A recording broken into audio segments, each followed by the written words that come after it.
Hoy vamos a hablar sobre la vigorosidad del maíz y el impacto que tiene en el desempeño productivo. Y para eso tengo la suerte de presentarles al doctor Alejandro Córdoba. Alejandro, buenos días, ¿cómo estás? Hola Leandro, muchísimas gracias por la invitación. Te agradezco mucho por darme este espacio en tu programa. El gusto es todo mío, Alejandro. ¿Te podés, como siempre, comenzar presentándote, contándonos un poquito de cómo fue que terminaste siendo el nutricionista de cerdos de Smithfield?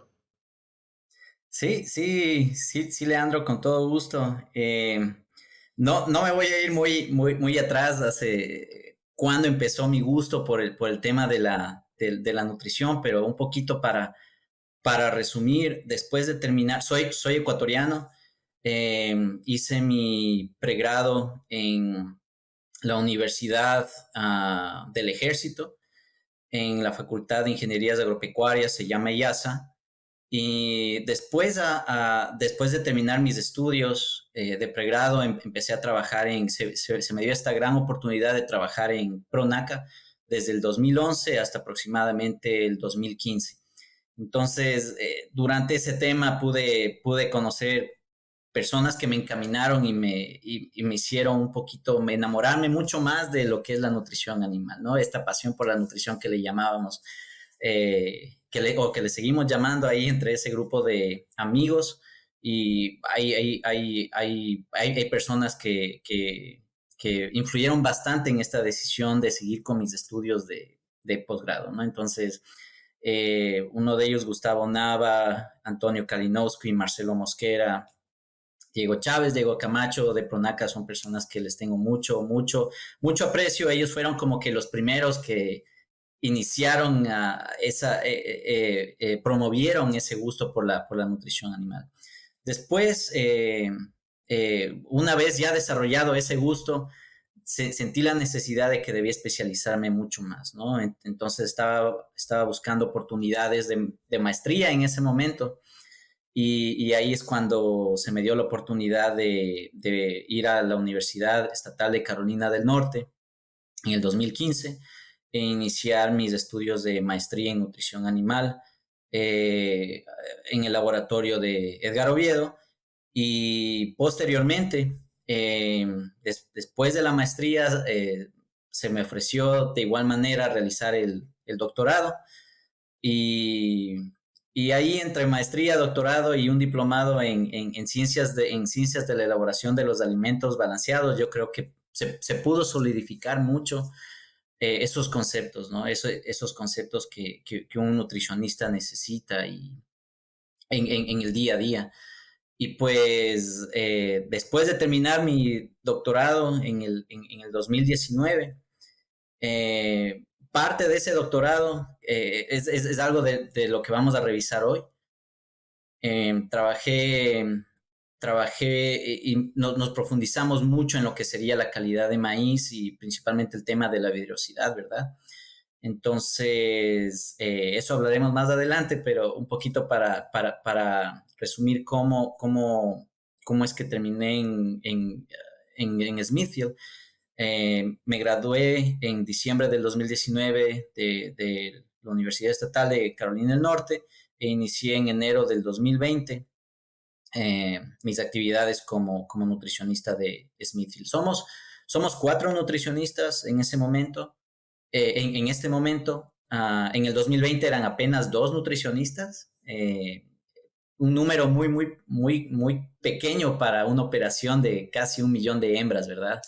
Entonces, en enero del 2020 me sumé yo al equipo y para enero del 2021 sumamos otra persona adicional al grupo y ahora somos cuatro nutricionistas en total para toda la operación.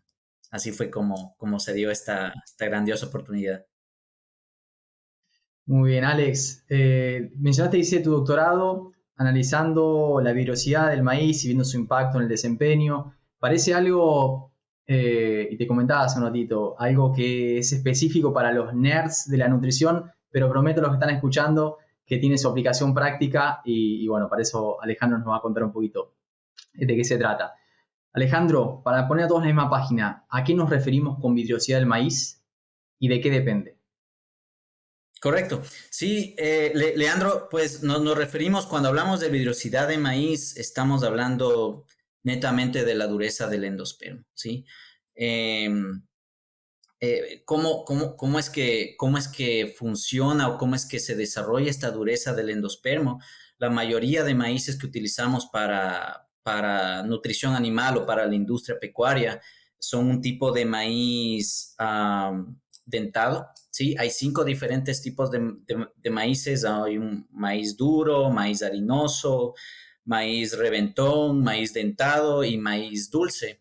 Entonces, este maíz dentado eh, surge a partir de la cruza entre maíz duro y maíz harinoso. Entonces, estos maíces dentados que nos ofrecen diferentes casas comerciales, casas genéticas de maíz, ¿no? Eh, este maíz dentado tiene ambas porciones. Tiene una porción harinosa, tiene una porción dura. Entonces, independientemente de cuál sea la casa comercial, van a tener diferentes proporciones de estas fracciones duras y fracciones harinosas.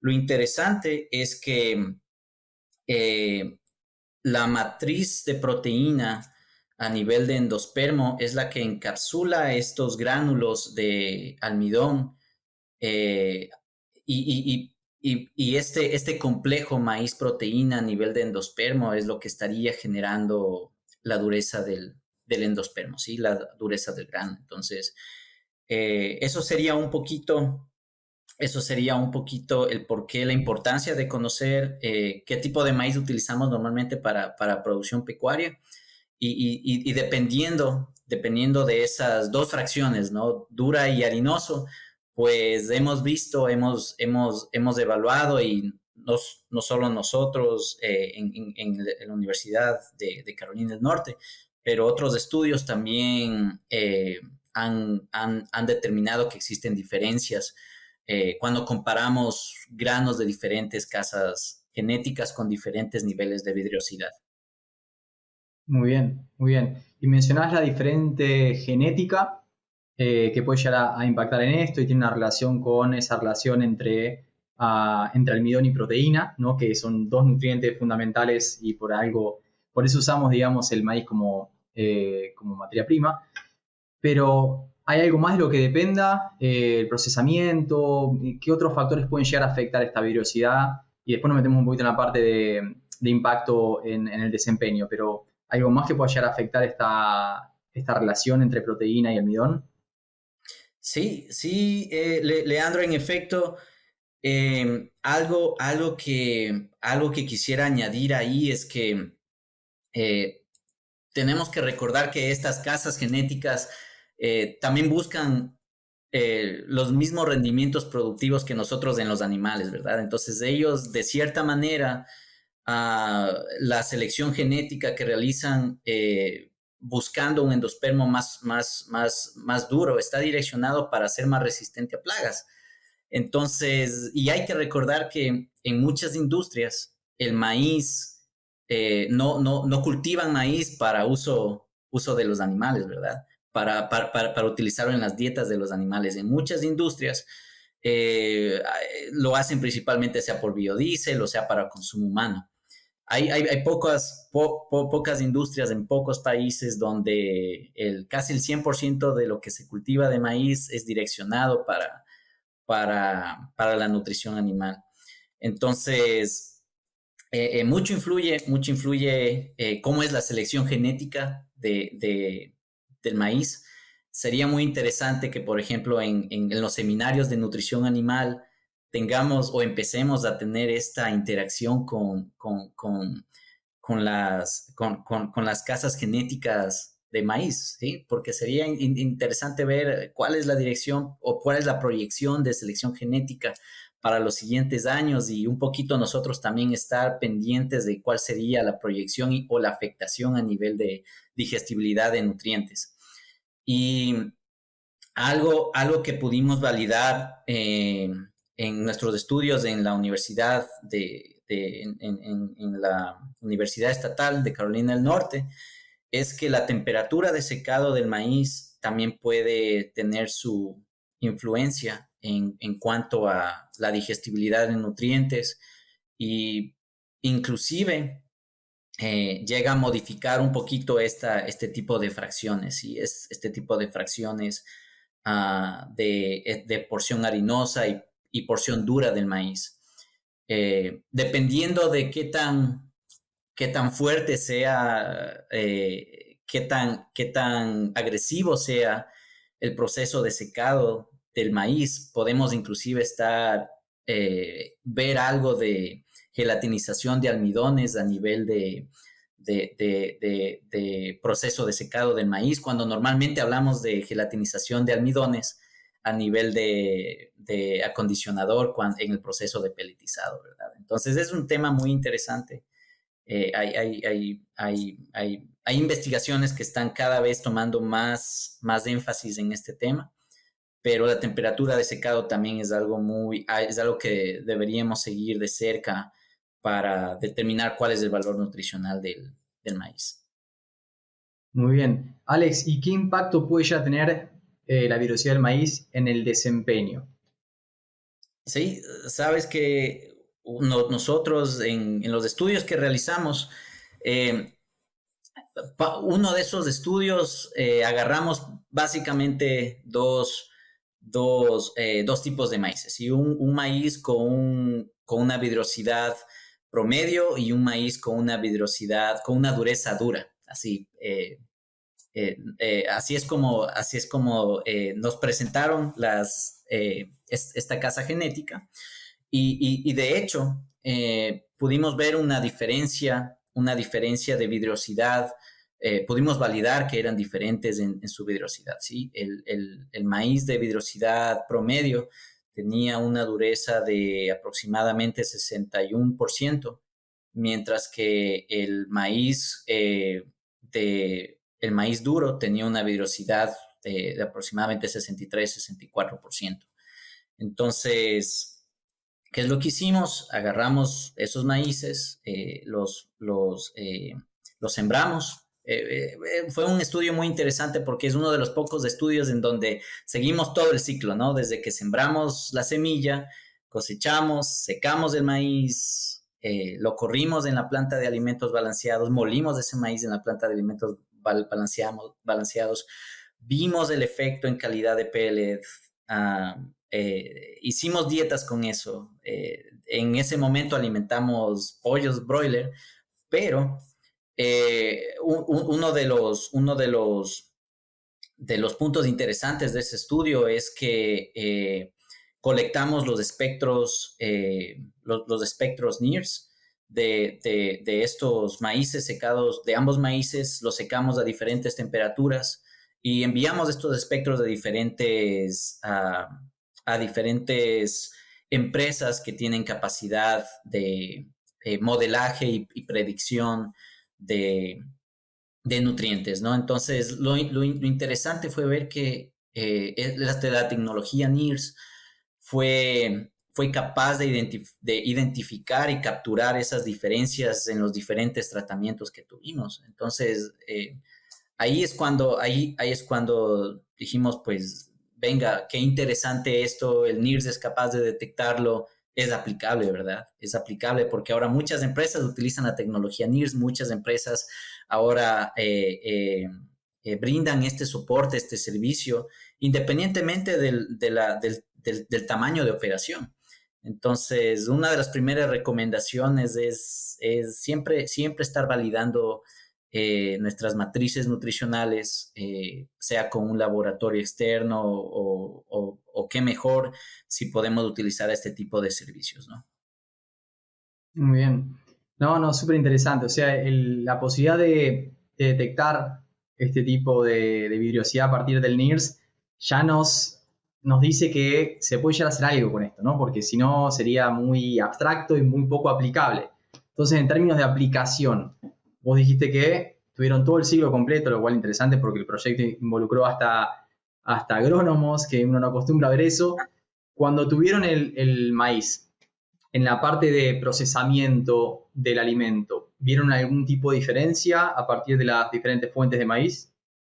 Sí, Leandro, en efecto, cuando vimos y comparamos ambos granos, vimos, se pudo capturar esa diferencia altamente significativa, eh, que representaría alrededor de 25 kilocalorías por kilogramos, que es más o menos alrededor de 11 o 12 kilocalorías por libra. Si decimos que el maíz es su inclusión aproximadamente 75% dentro de una dieta, estamos hablando de una dieta de finalización, cuando tenemos dietas a base de maíz y pasta de soya, estamos hablando de alrededor de una diferencia de 10 kilocalorías más o menos, y esas 10 kilocalorías por libra representan aproximadamente 2 puntos de conversión alimenticia. Entonces, a nivel práctico, estas son las diferencias que se pueden capturar, ¿sí? Ahora bien, aterrizando un poquito esas diferencias, no solamente, ya sabemos que tenemos una diferencia a nivel nutricional. Vamos a hablar ahora de diferencias en proceso. Cuando molimos el maíz, esos ambos granos con diferente vidrosidad, pudimos ver una diferencia en el tamaño de partícula de diferencias significativas, eh, de aproximadamente 50 micras.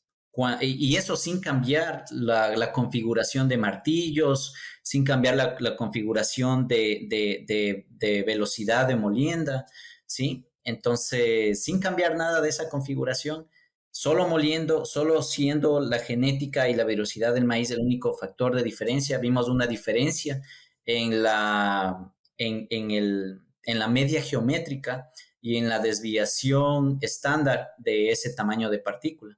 ¿Cuánto fue la diferencia? Fueron aproximadamente 50 micras, ¿sí? 50 micras de diferencia entre más o menos cuando estuvimos moliendo entre 400, buscando un objetivo de 400 a 500 micras como objetivo de promedio. Vimos una diferencia de 50 micras entre ambos granos con diferente vidrosidad. Y si recordamos estas reglas que conocemos, ¿no? Que aproximadamente cada 100 micras que molamos representa un por ciento de mejora en eficiencia alimentaria, lo que sería más o menos 4 puntos de conversión alimenticia. Si tomamos esas 100 micras y ahora decimos son 50 micras, pues más o menos estamos hablando de otros 2 puntos de conversión alimenticia adicional a los 2 puntos de conversión alimenticia, por un tema nutricional, sí, un tema energético. Exacto, entonces solo ahí ya tienes 4 puntos de conversión alimenticia en donde estoy seguro que 4 puntos, dependiendo del nivel de operación, estamos hablando de un nivel interesante, ¿sí? Algo interesante a nivel económico. Entonces, tienen sus diferencias. Nuevamente, el tener una desviación estándar y una media geométrica diferente entre ambas líneas, entre ambos granos con diferente vidrosidad, nos dimos cuenta que uno de esos granos podría generar un poquito más de finos. Ya sabemos que esos finos pueden estar impactando un poco lo que sería la calidad de pellet. Ese nivel de material polvoso genera más mermas a nivel de planta de alimentos, ¿sí? La merma es uno de los parámetros que se sigue muy de cerca a nivel de planta de alimentos. Un material muy polvoso es inclusive un poquito más difícil de generar una buena gelatinización de almidones a nivel de acondicionador. Y el otro día estábamos conversando con Charles Stark, él nos visitó, estuve conversando con él. De hecho, uno de los artículos que publicamos con Edgar Oviedo y Adam Fahrenholtz de NC State habla sobre todos estos temas, ¿no? Habla sobre estos temas de las diferencias en molienda. Y Charles Stark fue uno de las personas que revisó este artículo. Entonces, fue una conversación muy interesante, muy chévere.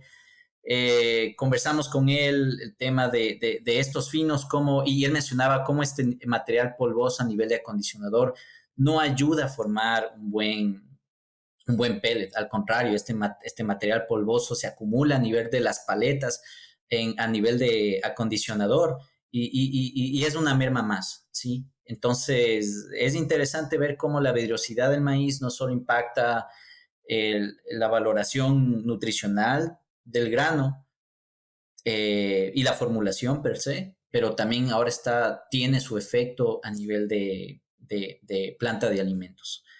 Entonces, eso es lo que pudimos observar, inclusive cuando quisimos revisar el nivel de partículas cuando uno está realizando un análisis de tamaño de partícula por el método oficial, que sería el método del ROTAP, ¿verdad? Vimos que si agarramos el número de partículas que se encuentran entre las 840 micras y las 3.360 micras, que sería un tamaño grande de partículas, ¿verdad? Un tamaño, un tamaño de partícula por arriba de las 800 micras. Vemos que aún ahí existe una diferencia de acumulación y de porcentaje de retención en los tamices. Entonces, muy interesante todo lo que pudimos realizar durante esos estudios. Nos tomó un buen tiempo ir a través de todos estos estudios, pero yo creo que valió la pena todas las conclusiones que logramos sacar inclusive, Leandro, la vidrosidad del maíz puede verse afectada por las condiciones y el tiempo de almacenamiento del maíz, ¿sí? Nuevamente es un tema un poquito extenso, pero muy importante, muy interesante.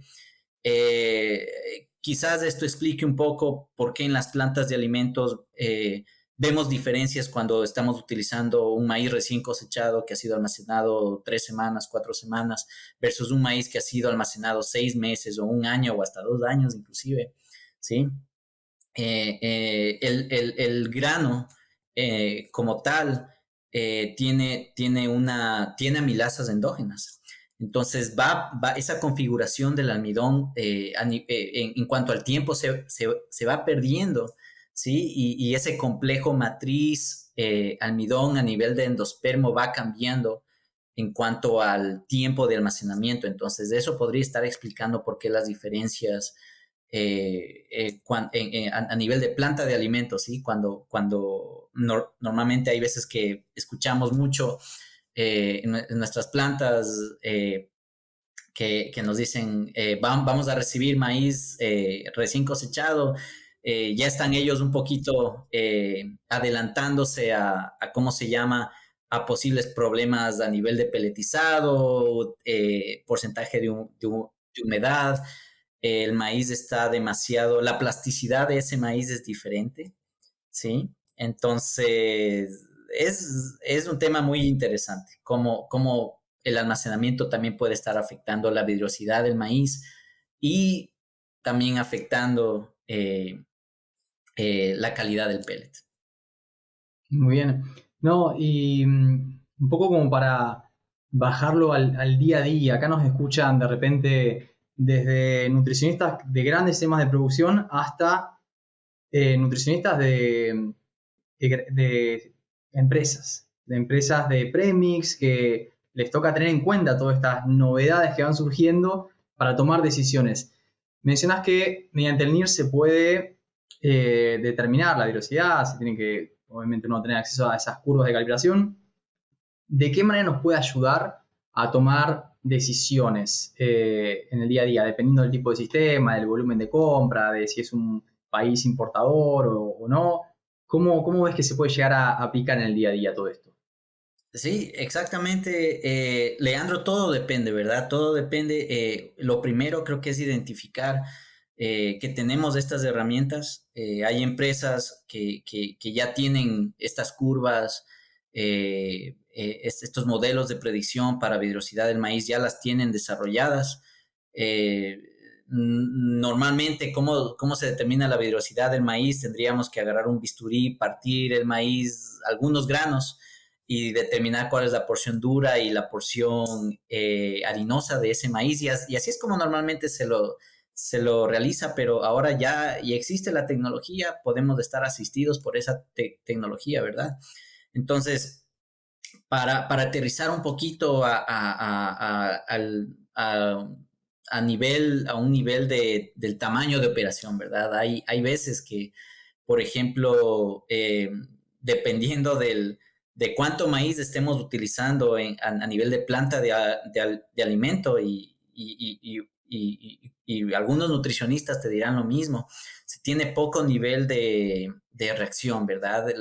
Hay veces que ya utilizamos eh, eh, casi todo lo que teníamos de maíz almacenado en muy poco tiempo porque necesitamos producir muchas toneladas para cierto número de animales. Y en una empresa, por ejemplo, como Smithfield, en donde tenemos, estamos produciendo millones de animales, entonces hay veces que ese nivel o esa velocidad de reacción es un poquito lenta, ¿sí? Entonces, estamos trabajando en ello, viendo cómo nos apoyamos, viendo cómo utilizamos las tecnologías.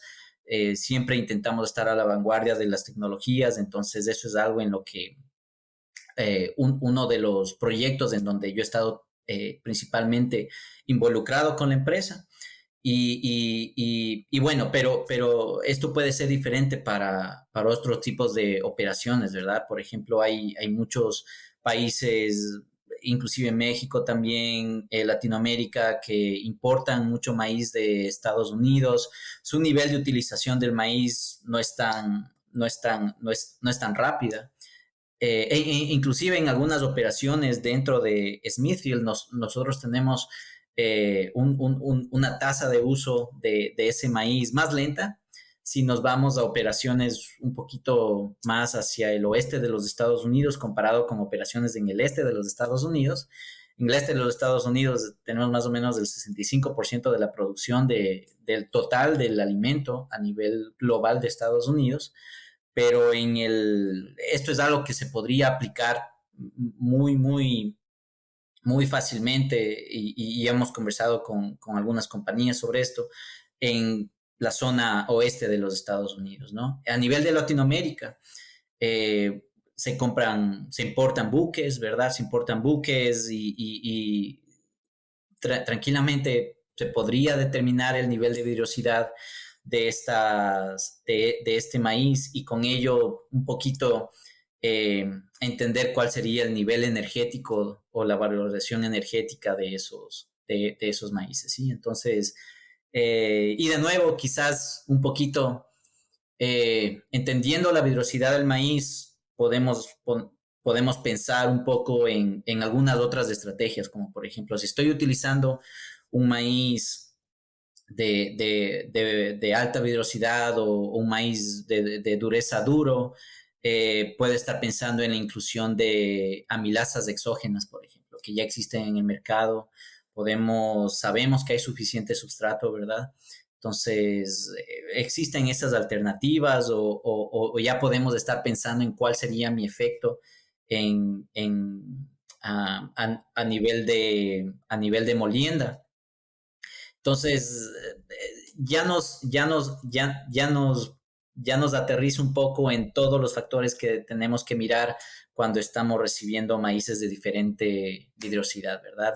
Ya no solamente pensamos en que maíz es maíz, ahora ya pensamos que maíz, diferente vidriosidad, diferente valoración energética, puede utilizar enzimas, el tamaño de partícula puede variar, si mantengo la misma configuración a nivel de martillos o rodillos. Entonces, es un temita muy, muy interesante nuevamente, Leandro, y yo pienso que sí se puede, sí puede ser aplicable. Entonces, pero de nuevo depende del nivel de operación, tamaño de operación, tasa de uso del maíz. Excelente. Excelente, Alex. Bueno, nada, te agradezco muchísimo por compartirnos este concepto que es bastante nuevo, por lo menos para mí lo fue, hasta hace algún tiempo que charlé con vos por primera vez. Y bueno, nos vemos en Swine Talks en noviembre, ¿eh? Claro que sí, Leandro. Te agradezco mucho nuevamente por este espacio. Dame la plataforma para compartir estos resultados tan interesantes que vimos durante mi tiempo de doctorado y pues nada, simplemente felicitándote nuevamente por esta gestión que están realizando, ¿no? De intercambiar experiencias entre nutricionistas, entre veterinarios, entre gente directamente relacionada con la producción. Yo creo que esto suma muchísimo a nivel de industria, no solo en Latinoamérica, sino global. Entonces, muchas felicitaciones y de nuevo gracias por tenerme. Fuerte abrazo.